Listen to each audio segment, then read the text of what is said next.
So I came across this video not so long ago by a gal named Molly Beery, and in it she's talking about how quitting social media has changed her life. She described sort of how the more we interact with social media, the lower our attention span becomes, and how it just fills our days and fills our time with meaningless interactions that don't actually add anything to our life. And that really resonated with me, especially around New Year when we're thinking about changes that we want to make and things that maybe we do or habits that we have that we're not really happy with.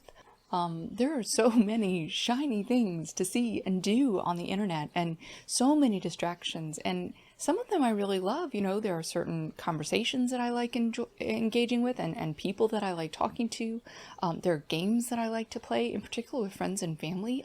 That's a real bonding experience for us. Everybody in my house plays games and we play together a lot. But I also play a lot on my own, and by the end of the day, I'll notice that I'll have spent all day, accomplishing this thing in this pixelated world, and it's not adding to my life in a meaningful way that I find measurable. It's a quick, shallow dopamine rush, and yes, they're fun and entertaining, and I'm not saying that I don't want to play games anymore. I feel like I'm not weighing my time and prioritizing my time the way that I would like to. So as I've been struggling to get back into reading and get back into writing towards the latter half of this year, I've noticed an almost direct correlation between the amount of time I spend participating in these hobbies, participating in these activities that pull from my creative energies and don't reinvest back into it. So this time and effort and creative energy that I could have spent working on a chapter, outlining a story, fleshing out the details of something that I've already written, or reading a book and analyzing what works and learning from somebody who's done it properly.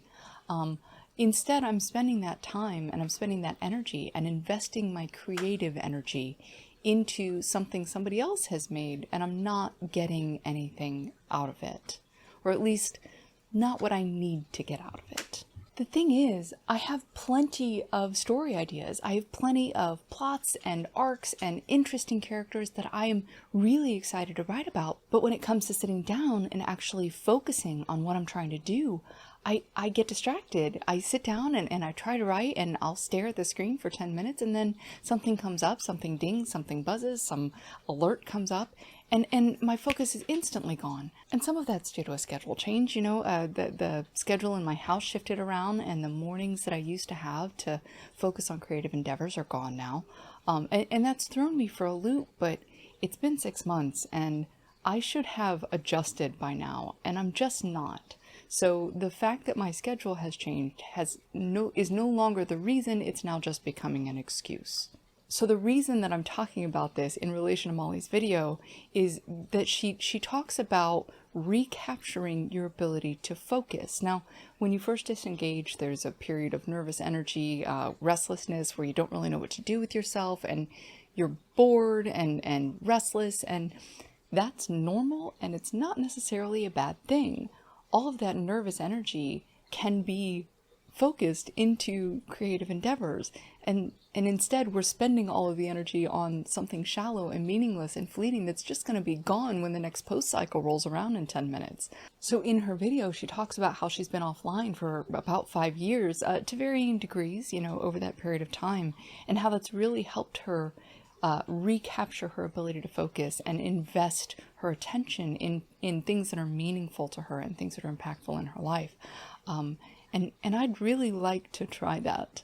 I can see where the more time I spend online consuming social media, things like scrolling TikTok or sort of mindlessly watching garbage content on YouTube, meme reviews and Reddit readouts and stuff like that, they're not adding anything to my life. They're just eating time. I feel like they've made my attention span shorter. They've made my ability to pay attention to long, deep conversations less. And that's not the person I want to be. I want to be able to sit down and have a deep and meaningful conversation with somebody without getting twitchy and bored and distracted and restless.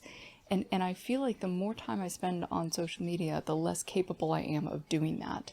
And I also see that reflection in my creative endeavors. And that's not to say that these aren't valuable tools for networking or making connections, but I think most of us can agree that we use them too much. So I am going to make a concerted effort in 2024 to limit my social media time. And I'm not just talking about like, Twitter and Insta and TikTok and all that. I'm also going to work more diligently at not getting lost in YouTube for hours on end and not reading a bunch of junk news that isn't really news and doesn't add anything to my life. Like, who cares about the latest celebrity gossip? I don't care about the latest celebrity gossip, and I sit there and read it anyway because it's shiny and flashy and in my face, because advertising works, and anybody who thinks that it doesn't isn't paying attention. I've already started this pattern of disengaging from social media over the past few months. If you follow me on any of those apps, you may notice that I'm on it less often, once or twice a week, instead of every day, a few times a day. And I still feel like I'm able to make those connections with people, but I also have other time to do other things. And so starting in 2024, starting today, which is the first, I'm going to move into the next phase of that, which is, being more mindful of the time that I'm engaging and targeting the time for the most engagement or the most useful interaction. So I get something out of it. It's still a useful business tool, but it's not taking over my life. One of the ways that I help myself with that is I don't have social media apps on my phone. So if I'm out and about and I'm doing something else, I am doing that thing at that time. I'm not standing in line for 5 minutes and unable to just stand and think for 5 minutes while I'm waiting in a line. I don't need my phone. I don't have anything on my phone to use, so there's no point in pulling it out. And instead, I can just sort of stand and think. And I find that having those quiet moments, those little lulls in activity where I don't have any other input coming in, I don't have anything else going on, that's when I get the really cool ideas. That's when I work out the problems in my story. And when you're filling those little gaps of time, when you're filling those little bored moments, you're filling those little restless moments with input, you're not thinking. Somebody's thinking for you. The machine is thinking for you. So I'm going to intentionally weave in or intentionally allow those little periods of boredom and those little periods of nothing, because they seem to help me problem solve better. They seem to help me work out issues in my books better, or develop characters more thoroughly or more deeply. I'm also making an effort to use my laptop more instead of my big desktop PC. So I have a big gaming PC with 3 monitors and a full setup and rig to go and play these intense games with my friends and my family. But there's all kinds of alerts in there, and they're things that I need when I'm gaming, but not when I'm writing, and they're very, very distracting. So I have found that I do a lot better when I remove myself from my normal environment and write somewhere else. And having a laptop that does, it's a bare bones laptop, but basically the only thing it can handle is word processing. And that really helps me stay focused on the writing. I can pick my laptop up and move to a different part of the house. I can go somewhere else, like the library or a coffee shop, or, take myself out to lunch and just sit on a weekday, well after or well before the lunch rush, so I'm not in anybody's way and I'm not making any of the wait staff frantic, as they're trying to move me through to get somebody else on the table. I'm not in anybody's way, they're not in my way, and it gets me out of my environment, and that for some reason has seemed to help me focus a lot better. So in all, I really appreciated Molly's video. I highly encourage you to go check it out. Of course, I've linked it down below like I always do. The way that she describes the benefits to her mental and emotional and physical well-being over a long period of time of being disengaged from social media is, I'm looking very forward to being able to capture some of those benefits myself. And, I'll update you guys and let you know how it works out for me.